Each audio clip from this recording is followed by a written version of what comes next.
This is a really cool shot, but I'm about to go on a rant about AT-ATs in a second. And by the way, it's AT-AT, no one should ever say AT-AT. I think these shots of the speeders getting ready for takeoff are really underrated. Not so much because of how well shot they are, but because of the pacing. Sometimes it's important to have moments where things slow down in a battle and we see people prepare for it. So I welcome these slower moments. So I want to bring up the debate of the practicality of an AT-AT. As cool as it looks, is it actually a practical design that would be effective in combat? Some positives are that it can move through various terrains and it certainly has a height advantage. Some disadvantages are that it's certainly slow, it has a higher center of mass, which means it's weaker closer to the ground, and a walker like this has joints that can certainly be exploited. A lot of people make the argument that the main goal of the Empire is intimidation, and certainly the AT-AT is more intimidating than a regular tank. Yeah, I can get behind that. But practically, I think the most effective walker would be the ATTE, the walker we see in Attack of the Clones and the Clone Wars. That walker has 6 legs that are much shorter, so the center of gravity is closer to the ground, and if one leg is destroyed, the rest of the vehicle can still function. Something the AT-AT can't afford. What do you guys think? How would you grade the practicality of the AT-AT?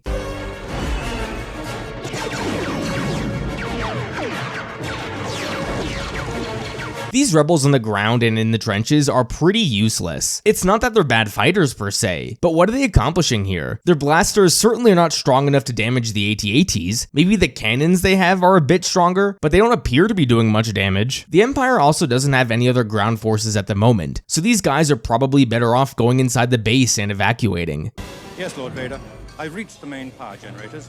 The shield will be down in moments. This effect here of Vader is honestly terrible, and that's not me saying it's bad for today's standards. Like, even back then, it's still pretty bad. It's also a little unnecessary. They could have had him just communicate the message to Vader over comms or something. Also, this is the first time in the franchise that we see a hologram, by the way.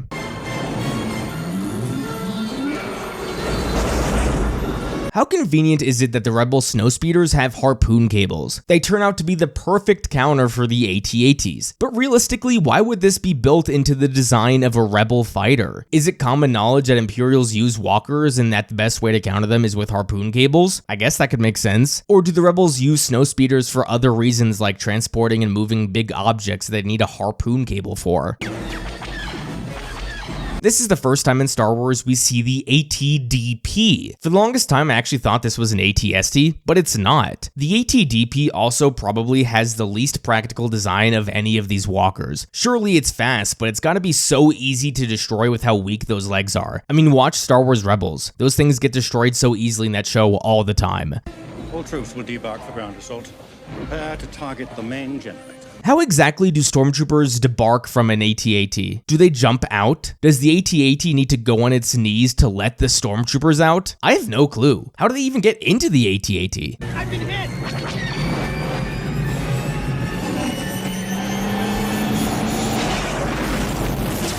This moment here is one of 2 moments in the movie where Luke has a crash landing and it looks like the softest landing ever. We've seen all battle how fast these speeders go, but when Luke crashes in the ground, there is barely any whiplash. Realistically, Luke would probably die from a crash like this, or at least get seriously injured. Do you think that the pilots of the AT-ATs did that intentionally? I wonder if they thought, oh, see that one rebel on the ground there? Let's try and step on him. Kinda brutal if you ask me, but I like it. Give the evacuation code signal. And get to your transports! Leia is a really good leader. Making sure she's one of the last to leave, that's the sign of a good leader. I also love the half-second shot of 3PO just flailing arms. It's hilarious, he's so funny. And in this last shot here, you can see the white protocol droid from earlier in the movie. Rest in peace. Throughout this battle, there are a lot of inconsistencies with the placement of the AT-ATs. So when the battle begins, we see there are 5 of them. 1 gets destroyed after it's tripped, so that leaves 4. Towards the end of the battle, we see 3 right next to each other, but after this shot, there are so many other shots where 1 is off walking in the distance. You could say this is the 4th walker that wasn't mentioned in that one shot. That would mean that Luke here is attacking the leftmost walker of the 3 we saw next to each other. But this walker doesn't appear to be next to any others. Also, a few shots later, we see another walker behind the walker Luke just destroyed. So that would mean there has to be more than 4 walkers remaining, including the one Luke destroyed. In short, don't try and properly map out the Empire's attack strategy here. The amount of walkers and their placements don't line up with each other.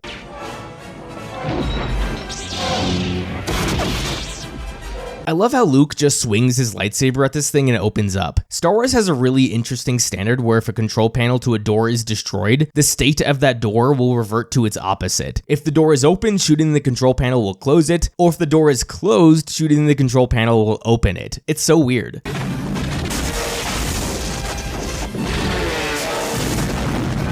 In none of these wide shots of this AT-AT blowing up do we actually see Luke, who should be laying in the ground somewhere behind it.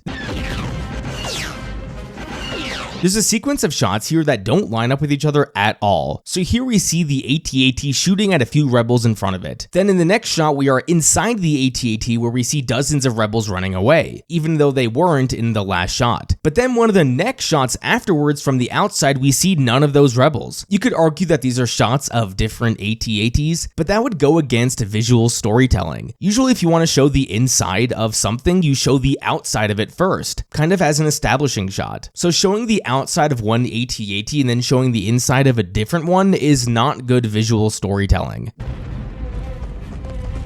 We see this door here with a warning sign on it. There's actually a deleted scene where we learn there's a Wampa behind that closed door and it attacks someone. Nothing deep here, but I just really love these shots of Vader walking and the Imperial March blasting. I think the shots are really cool. Punch it.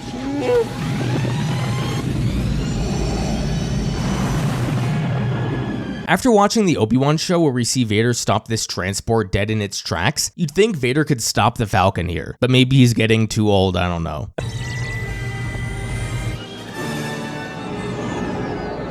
A minute or so ago, Leia mentioned a blockade. I don't know where the hell that blockade is now. We're not going to regroup with the others.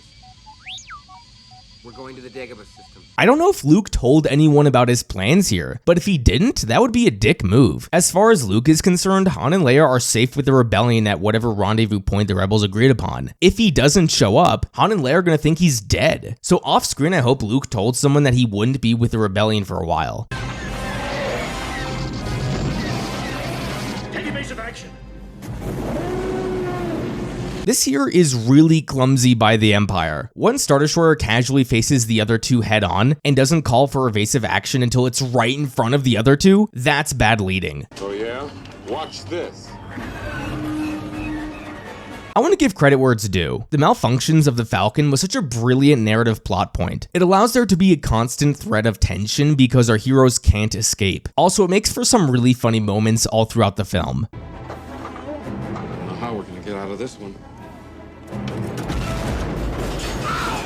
This is another hilarious moment, but Chewie here is an idiot. Who hands a toolbox to someone and puts it mostly over a ledge? That's a big safety violation. Sir, the possibility of successfully navigating an asteroid field is approximately 3,720 to 1. Never tell me the odds. You know, just for once in the Star Wars franchise, I want 3PO to actually be right about his odds. All throughout these movies, he's giving odds that are less than 0.1% chance of happening, and they never pan out. Just once, I want something to go wrong after 3PO warns them of the odds. That's why in The Rise of Skywalker, I really liked the moment where Rey asked 3PO the odds. It was a good subversion of that gag. I don't have much to say about the asteroid chase, so that means I want to take the time to give this scene credit, because this scene is perfect. The music matches the pacing perfectly. It's overall just great action, and the scene is just as much of a technological marvel as any scene from the first movie. Also, fun fact, Lucasfilm used a lot of funny objects here as asteroids. A lot of these asteroids are actually potatoes, and I'm pretty sure one of them was a shoe, but I need to double check that. So Han entered this cave, which is really the inside of some space monster. Did he not see any teeth around the entrance? Also, is this monster just casually laying here in this hole with its mouth open? There's something alive down there. I said it in my New Hope overanalysis, and I'll say it again here. I hate that R2 was a big part of the prequels. For those of you who don't know, R2 has actually been to Dagobah before. And not only that, but he went there with Yoda. So when R2 asks Luke if this planet is safe for droids, he's just fucking with Luke. He already knows what the planet is like. Is this the end of the world? No, but it's a little thing that annoyed me.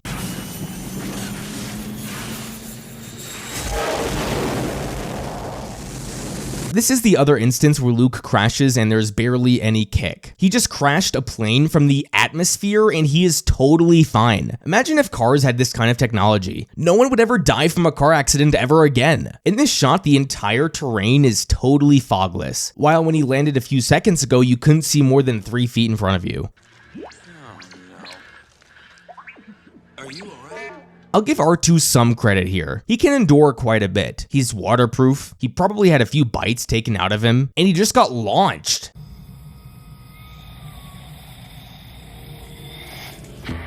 The sound effect that is used when Vader puts on his helmet here is the same one later used again in Revenge of the Sith. Asteroids do not concern me, Admiral. I want that ship, not excuses.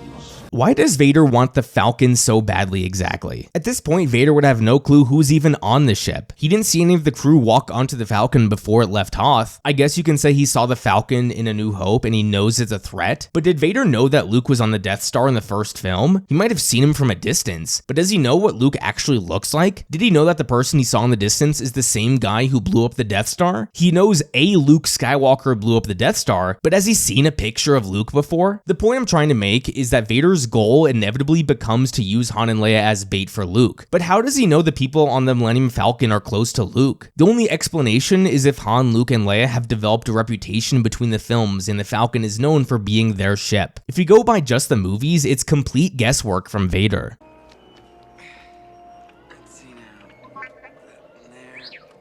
Interesting. Luke asks R2 if he's ready for some power, and then he plugs this generator type thing into R2. Does R2 need to be charged? Is R2 charging this thing and it's actually just a lamp? I wonder what is accomplished here by Luke plugging this thing into R2. And if R2 needs to be charged, I don't think we've ever seen him need to be charged before. Something familiar about this place. I find it very interesting that Luke says there is something familiar about this place. I wonder if these are hints towards the visions of the future he has later in the movie.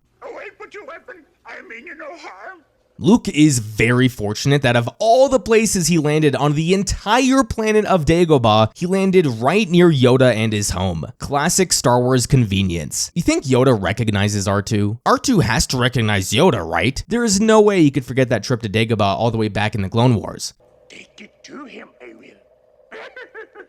Yes. There's a big debate when The Last Jedi came out about whether or not Yoda's brief appearance was in character or not. In the prequels, Yoda is a lot more stoic. People also say that Yoda's personality in the originals was completely an act to test Luke, but I disagree with this. Of course Yoda was testing Luke, but I've always liked the goofier Yoda way more than the boring dumbass version we got in the prequels. I get he's acting, but Yoda is still hilarious in this movie. Click on the link here to watch Overanalyzing Star Wars: The Empire Strikes Back Part 3. If you don't see the link, the video hasn't come out yet. Thank you everyone so much for watching another one of my videos. Don't forget to unite the Glod Squad, and I will see you guys next time.